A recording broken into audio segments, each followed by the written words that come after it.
आज जो हम टॉपिक डिस्कस कर रहे हैं वो यूनिट 3 के अंदर IoT के अंदर दिया हुआ है एक्सटर्नल डिवाइसेस रास्पबेरी पाई इंटरफेसेस और साथ में है अदर IoT डिवाइस। मतलब रास्पबेरी पाई के अलावा भी दूसरी प्रकार के IoT डिवाइसेस है। अब देखिए इस चीज को, सबसे बड़ी बात यह है कि एक्सटर्नल डिवाइस बोलते किसे हैं। IoT सिस्टम में हम किसी विशेष प्रोग्राम को सॉल्व कर सकते हैं। मतलब आपका कोई टारगेट है तो आप इसमें एक्सटर्नल डिवाइसेस के द्वारा कर सकते हैं। ये होते क्या है, ये आपके होते हैं इलेक्ट्रॉनिक प्लेटफॉर्म होती है।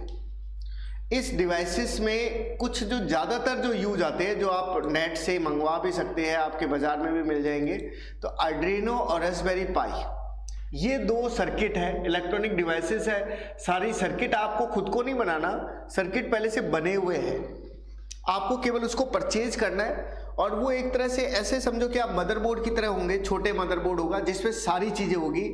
एक तरह से वो आपकी क्या होगी, इलेक्ट्रॉनिक डिवाइस होगी। उसमें सेंसर भी आप लगा सकते हो अपनी तरफ से, कोई लगाना हो, और एक तरह से ओपन सोर्स डेटावेयर, एक तरह से जैसे कि आप लोग ने सॉफ्टवेयर पढ़ा होगा तो कई जैसे सॉफ्टवेयर होते हैं ओपन सोर्स होते हैं, आपको फ्रीली अवेलेबल हो जाते हैं। वैसे ही ये एक तरह से आपको बने बनाए इलेक्ट्रॉनिक डिवाइसेस दिए हैं जो कि ओपन सोर्स की तरह है। आप कई बार देखो कंप्यूटर, टीवी, उसमें अब आपको अलग सा ये नहीं है कि आपको इलेक्ट्रॉनिक्स का नॉलेज होना चाहिए, आपको प्रोग्रामिंग का नॉलेज होना चाहिए। आप इसके अंदर SD कार्ड के द्वारा प्रोग्रामिंग इंसर्ट कर सकते हैं। बहुत ही ईजी सा तरीका है, नेट पे इसकी कोडिंग अवेलेबल रहती है। आपको केवल वो सर्किट लेना है, उसके साथ कनेक्ट करना है और छोटी छोटी अच्छी डिवाइसेस जो है वो आप इसके द्वारा बना सकते हैं। तो इसमें USB केबल भी लगे हुए होते हैं, इथरनेट भी लगा होता है। इथरनेट तो है नेटवर्किंग के लिए, नेटवर्किंग अगर करना चाहते हैं आप तो नेटवर्किंग भी कर सकते हैं। पिन पाई जाती है, 40 कनेक्शन की पिन है। HDMI केबल भी होता है। जैसे आजकल कई बार हम लोग जो केबल है वो VGA केबल के बदले आजकल HDMI वाले केबल यूज करने लग गए हैं, वो इसमें होते हैं।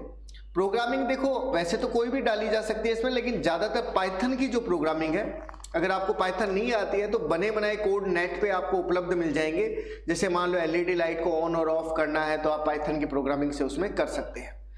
इंटरफेसेस जितने आप पेमेंट करेंगे उसके अकॉर्डिंग अलग अलग सर्किट बाजार में मिलते हैं, अमेजन से या कोई भी जो आप वहाँ से आप उसको ऑनलाइन मंगवा सकते हैं। ज़्यादा कॉस्टली नहीं होता है, जितनी कॉस्ट आप लगाएंगे उतनी आपको सुविधा मिलेगी। जैसे इथरनेट मिल जाएगा, HDMI केबल है, USB मिल जाएगा, वीडियो का सॉकेट मिल जाएगा, मेमोरी कार्ड डाल सकते हो, माइक्रो जो मेमोरी USB लगा सकते हो, ऑडियो जैक लगा सकते हो।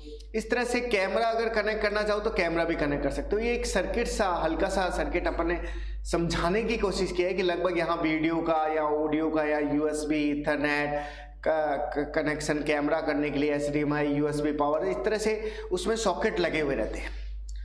अब आगे अगर हम लोग बात करें तो रास्पबेरी पाई इंटरफेसेस के अंदर, जैसे मैं केवल इसके बारे में डिस्कस करूं तो कहाँ बनाया गया था पहली बार ये, और कौन सी यूनिवर्सिटी में बनाया गया था, कैम्ब्रिज यूनिवर्सिटी में बनाया गया था, और कितने साइज का होता है, ये इसमें साइज हो गया, कितनी MB की उसमें रैम है, और जैसे बताया हुआ रैम है 256 MB की, 512 MB की। और अब वही सेम चीज़ जो मैंने अभी 2 मिनट पहले आपको बताई थी कि इस तरह से इसमें ये चीज़ें पाई जाती है। इथरनेट हो गया, USB सॉकेट हो गया, वीडियो सॉकेट हो गया, कार्ड सॉकेट, ऑडियो जैक, ये सब चीज़ें पाई जाती है।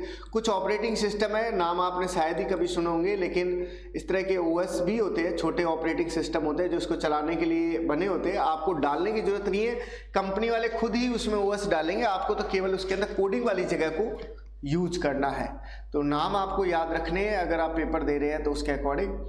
और इसके अलावा कहाँ कहाँ इसको आप जैसे बड़े लेवल पे अगर काम करना चाहे तो किसी का ऑक्सीजन चेक करनी है, टेम्परेचर चेक करना है, सोलर पैनल को कनेक्ट, कुछ भी बहुत सारे काम होते हैं। ये नहीं है, ये तो एक मतलब बेसिक सी बातें मैंने आपको बताई है कि ज़्यादातर बड़े लेवल पे इसका यूज किया जाता है। टाइम क्लॉक इसमें नहीं होती है, इसकी कमियाँ हैं थोड़ी बहुत। वैसे तो आजकल के जो नए रास्पबेरी पाई के जो आ रहे हैं सर्किट, उसमें सब सुविधाएं हैं। हार्ड डिस्क भी उसके अंदर जोड़ी नहीं जा रही थी पहले वाले में, हो सकता है अब नए वाले में आने शुरू हो गई हो। बनाना पाई है, फिर धीरे धीरे ये ज़्यादा आए थे, पहले रेस्पबेरी पाई और एड्रीनो ज़्यादा सर्किट चले थे।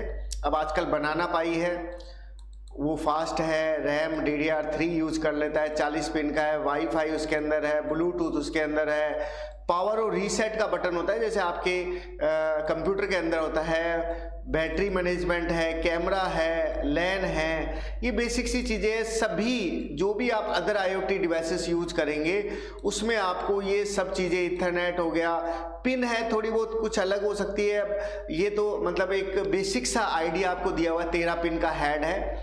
अगर अलग आप सर्किट ऑरेंज में भी अलग अलग टाइप आते हैं, मैंने एक बेसिक सा एग्जांपल लिया 13 पिन वाला।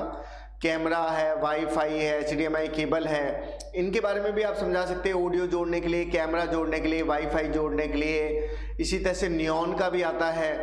क्वाड कोर क्या होता है? आपका एक प्रोसेसर का नाम है, मतलब इसके अंदर जो है 4 प्रोसेसर जो होते हैं, इस तरह से अलग अलग जो प्रोसेसर होते हैं वो आपस में जुड़े हुए रहते हैं।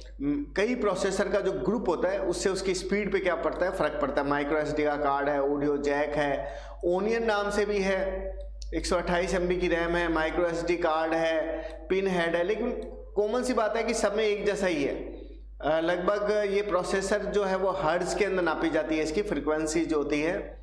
एक लाफ राइट नाम से भी है, उसमें 1 GB तक की रैम आ जाती है। मैंने मेरे अकॉर्डिंग जो है कुछ बेसिक्स से IoT डिवाइस को शामिल किया है। आप नेट पे और सर्च करोगे तो और भी अलग अलग तरह के आपको, वो कोर है, छोटा सा सर्किट होता है वो कोर का, 128 MB की रैम लेता है। इस तरह से बहुत सारे डिवाइसेस हैं जो आप यूज कर सकते हैं।